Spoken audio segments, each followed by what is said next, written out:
How to log someone out of your Instagram account. Hello everyone, I am Bishaka and welcome to our channel Create, Login and Delete. Let's get right into the tutorial and open our Instagram application and go straight to Profile. Click on the three lines on the top right of your screen and then go to Settings.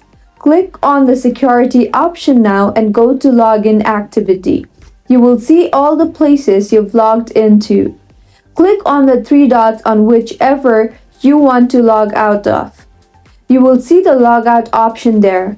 Click on that and you will be logged out.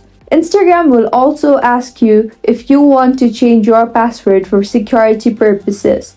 If you find this tutorial helpful, do subscribe to our channel. Thank you for staying with us until the end.